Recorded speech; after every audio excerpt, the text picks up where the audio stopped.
सावित्रीबाई फूले हमारे देश की पहली महिला शिक्षक और समाज सुधारक थीं।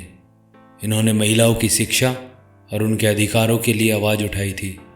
इनका जन्म 3 जनवरी 1831 को महाराष्ट्र के एक छोटे से गांव में एक दलित परिवार में हुआ था और केवल 9 वर्ष की आयु में उनका विवाह ज्योतिबाई फूले से हो गया था। वो अपने बाल विवाह का विरोध तो नहीं कर पाई, लेकिन उन्होंने समाज में व्याप्त बुरी प्रथाएं जैसे सती प्रथा, छुआछूत, बाल विवाह आदि के खिलाफ अपने पति के साथ मिलकर आवाज़ उठाई थी। उनके कुछ अनमोल विचार इस प्रकार हैं। स्वाभिमान से जीने के लिए पढ़ाई करो, पाठशाला ही इंसानों का सच्चा गहना है। तुम बकरी गाय को सहलाते हो, नागपंचमी पर नाग को दूध पिलाते हो, लेकिन दलितों को तुम इंसान नहीं अछूत मानते हो। अज्ञानता को तुम पकड़ो, धर दबोचो, मजबूती से पकड़कर उसे पीटो और उसे अपने जीवन से भगा दो। गरीबों और ज़रूरतमंदों के लिए हितकारी और कल्याणकारी कार्य शुरू किए हैं। मैं अपने हिस्से की जिम्मेदारी भी निभाना चाहती हूँ। मैं आपको यकीन दिलाती हूँ कि मैं आपकी हमेशा सहायता करूँगी। मैं कामना करती हूँ कि ईश्वरीय कार्य अधिक लोगों की सहायता करेंगे। जाओ, जाकर पढ़ो लिखो, मेहनती बनो, आत्मनिर्भर काम करो, ज्ञान और धन एकत्रित करो। ज्ञान के बिना सब खो जाता है।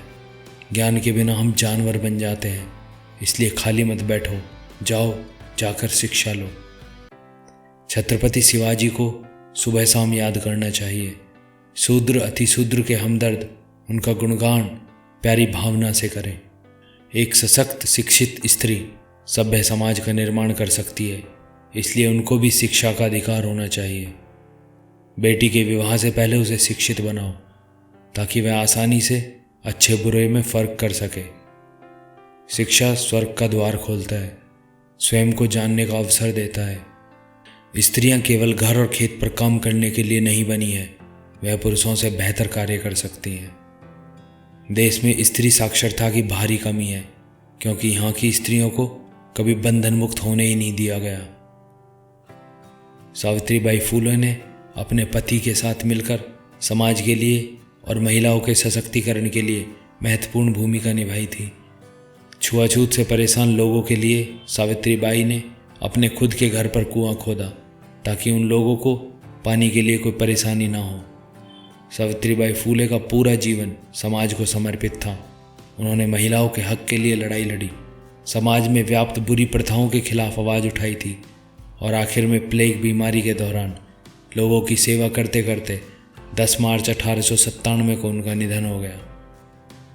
ज्योतिबाई फूले में एक शिक्षक, समाज सेवक, कवि और लेखक जैसे गुण थे।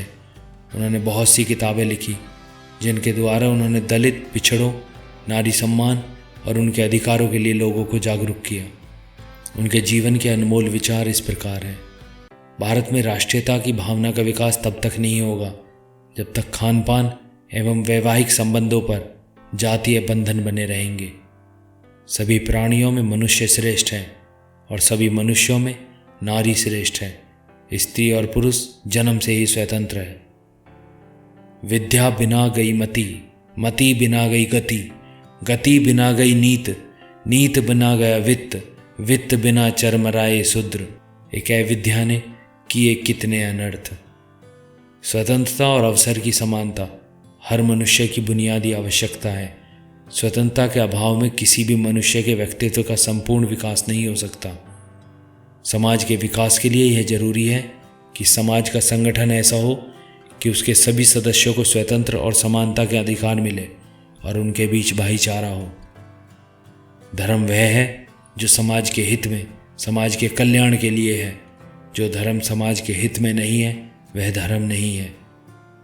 किसी भी व्यक्ति को सामाजिक समानता, राजनीतिक भागीदारी, धार्मिक आर्थिक स्वतंत्रता और पढ़ने लिखने से वंचित करना और उनको शारीरिक एवं मानसिक रूप से धर्म के आधार पर शोषण करना या शोषण को धर्म मानना क्रूरता और निर्दयता है। बाल काटना नाई का धर्म नहीं, धंधा है। चमड़े की सिलाई करना मोची का धर्म नहीं, धंधा है। इसी तरह पूजा पाठ करना ब्राह्मण का धर्म नहीं, धंधा है। अगर सबको बनाने वाला एक है और उसने ही सभी चीज़ों को सबके लिए बनाया है, तो फिर धर्म अनेक कैसे हो सकता है? जब तक समाज में प्रचलित वर्ण, धर्म और जाति प्रथा का उन्मूलन नहीं किया जा सकता और समाज का संगठन समानता के आधार पर नहीं किया जाता, जब तक सामाजिक एकता नहीं हो सकती और एकता के अभाव में समाज या देश का संपूर्ण विकास नहीं हो सकता।